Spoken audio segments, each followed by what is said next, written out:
പാർട്ടിയുടെ ഒരു കീഴ്വഴക്കം എംപിമാർ മത്സരിക്കേണ്ടതാണ്. കഴിഞ്ഞാണ് ഞാൻ നേമത്ത് മത്സരിച്ചത് നേമത്തിൻ്റെ ഒരു പ്രത്യേക രാഷ്ട്രീയ കാലാവസ്ഥയിലാണ്. അപ്പോൾ ജനം എപ്പോഴും ഉപതെരഞ്ഞെടുപ്പുകൾ ജനം ആഗ്രഹിക്കുന്നില്ല.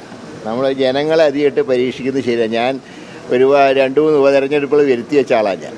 അതുകൊണ്ടാണ് ഞാൻ പറയുന്നത്, ഞാൻ എൻ്റെ ജീവിതത്തിൽ ഞാനായിട്ട് ഒരിക്കലും ഒരു ഉപതെരഞ്ഞെടുപ്പ് ഉണ്ടാക്കില്ല. എംപിമാർ മത്സരിക്കേണ്ട എന്നുള്ളതാണ് പാർട്ടിയുടെ ഇതുവരെയുള്ള കീഴ്വഴക്കം. ഇതിന് എല്ലാ കാര്യങ്ങൾക്കും എക്സംഷൻ ഉണ്ട്. പക്ഷേ ജനങ്ങളെ ഇങ്ങനെ പരീക്ഷിക്കുന്ന രീതിയോട് എനിക്ക് യോജിപ്പില്ല.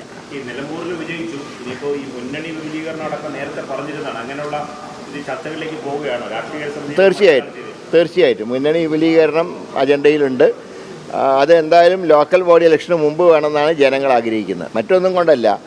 ഇപ്പോൾ പഞ്ചായത്ത് ഇലക്ഷനിൽ വിപുലീകരണം ഇല്ലാതെ അസംബ്ലിയിൽ വിപുലീകരിക്കാൻ പോയാൽ സാധാരണ പ്രവർത്തകർക്ക് അതിനോട് വിയോജിപ്പുണ്ടാവും. കാരണം അവരുടെ ഇലക്ഷൻ വരുമ്പോൾ വിപുലീകരണമില്ല, നേതാക്കന്മാരുടെ ഇലക്ഷൻ വരുമ്പോൾ വിപുലീകരണം എന്ന് പറഞ്ഞാൽ അത് ജനം ഇഷ്ടപ്പെടില്ല, പാർട്ടി പ്രവർത്തകർ ഇഷ്ടപ്പെടില്ല. അതുകൊണ്ട് വിപുലീകരണം ഉണ്ടെങ്കിൽ അത് ലോക്കൽ ബോഡി ഇലക്ഷന് മുമ്പായിരിക്കണം.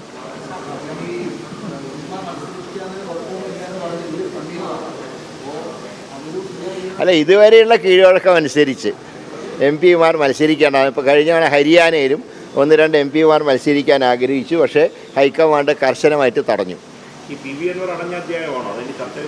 ഇപ്പോൾ അതിന് ഈ വാതിൽ തുറക്കേണ്ട ആവശ്യമില്ല. കാരണം അദ്ദേഹം ഇതുവരെയായിട്ട് ഞങ്ങളെ സമീപിച്ചിട്ടില്ലല്ലോ. അതന്ന് നോക്കാം നമുക്ക്. ഇപ്പോൾ ഞങ്ങളുടെ അജണ്ടയിലില്ല. അതുകൊണ്ടാണ് ഇന്നലെ പ്രതിപക്ഷ നേതാവ് പറഞ്ഞത് വാതിലടച്ചു തന്നെയാണുള്ളത്.